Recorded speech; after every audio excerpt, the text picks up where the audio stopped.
এই শালা আমার না কই আমার অনুমতি না নিয়ে দৌড় বাইরে হিলা বললো এর মনে হয় বেশি ইমার্জেন্সি হয়ে গেছিন গে এর লেগে না কই আমার গেছে গা আচ্ছা আয়োগ খালি ভাই একটু গদ্দিটা ধরে দিল লঙ্গিটা আমারই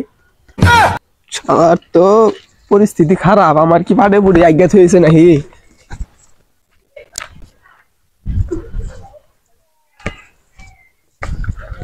ভাই কি দেখলাই না ভাই ওটা কিছুই না ভাই এনে তাহলে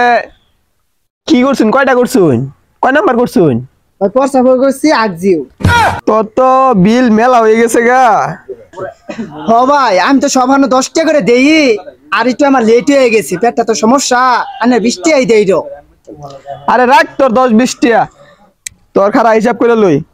বাথরুম হইলো 50,000 টাকা আর প্রসাব করা হইলো 25,000 টাকা তোর টোটালি 75,000 টাকা হইছে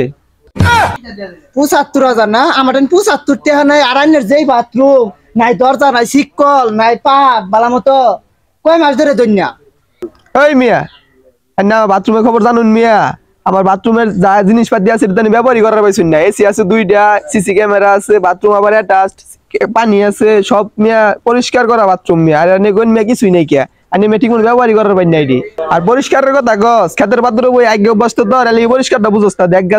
গ্যারান করতেছে বাথরুমটা আমার হই মিয়া আইনে গারানের কথা কই ওইটা মিয়া আমার পেটে সমস্যা আছে লেলে সিটটা গেছে ওডি গারান ছুরছি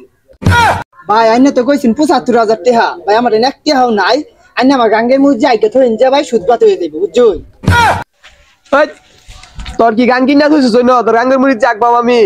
তোর বাড়ি উঠানো যায় একবাম আমি তুই যদি আমার 75,000 টাকা না দেস